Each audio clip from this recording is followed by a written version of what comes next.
মাত্র ১ কাপ ময়দা আর কয়েকটা আলু দিয়ে এই আলু পরোটাটা বানিয়েছিলাম। আর এই আলু পরোটা আমার কাছে সবথেকে সহজ একটা রেসিপি মনে হয়। তো এতটা মজার হয় গরম, গরম এই আলু পরোটা খেতে। আসসালামু আলাইকুম সবাইকে। তো আজকে আমি আলু পরোটা বানালাম একটু অন্যরকম করে।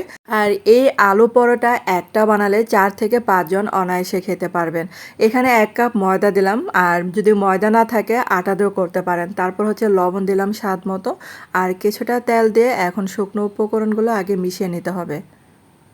যেদিন দেখা যায় একটু ব্যস্ত থাকি বাচ্চাদের নিয়ে, সেদিন এই রেসিপিটা করি আর কি।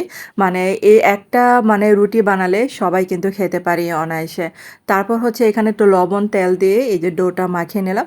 আর এখন কয়েকটা সিদ্ধ করা আলু আমি ম্যাশ করে নিচ্ছি। আর ঘরে আলু আর ময়দা থাকলে এই রেসিপিটা আপনারা সহজে করতে পারেন। আর এটার মধ্যে দিয়ে দিলাম পেঁয়াজ কুচি, তারপর কাঁচামরিচ কুচি দিয়ে দিলাম।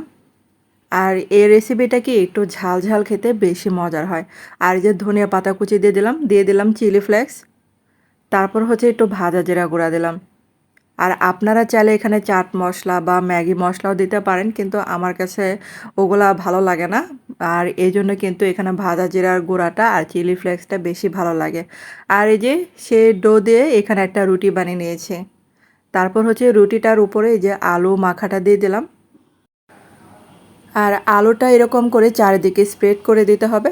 তারপর আরেকটা রুটি বানিয়ে নিয়েছিলাম। এখন এই যে আরেকটা রুটি এটার উপর দিয়ে দিলাম। তারপর সাইড দিয়ে একটু চেপে চেপে দিতে হবে। আর বন্ধুরা, আপনাদের কাছে একটা ছোট্ট একটা রিকোয়েস্ট, যারা আমার চ্যানেল এবং পেজে নতুন ভিডিও দেখছেন কিন্তু চ্যানেলটাকে সাবস্ক্রাইব করতে ভুলে গেছেন, প্লিজ তাদের কাছে অনুরোধ রইল চ্যানেলটাকে সাবস্ক্রাইব করে আমার পাশে থাকতে পারেন। আর পেজটাকে লাইক বা ফলো দিয়ে আমার পাশে থাকতে পারেন।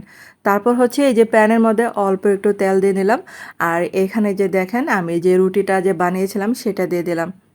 তারপর এটা এক সাইড যখন একটু হয়ে যাবে এরকম করে উল্টিয়ে দিতে হবে।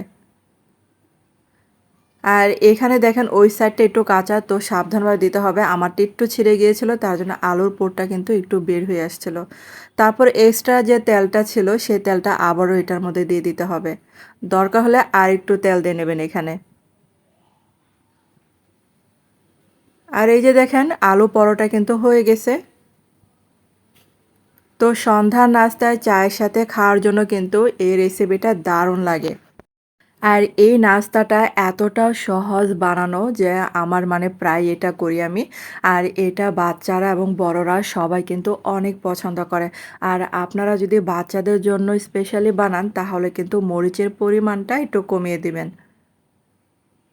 তো হয়ে গেল মজার এই আলু পরোটা নাস্তা। তো আপনাদের কাছে এই রেসিপিটা কেমন লেগেছে অবশ্যই কমেন্টে জানাতে পারেন। যদি ভালো লাগে তাহলে কিন্তু একটা লাইক দিতে ভুলবেন না। আর এই মজার এই আলুর পুর ভরা এই নাস্তাটা অবশ্যই কিন্তু ট্রাই করবেন। ধন্যবাদ এতক্ষণ আমার ভিডিওটা দেখার জন্য।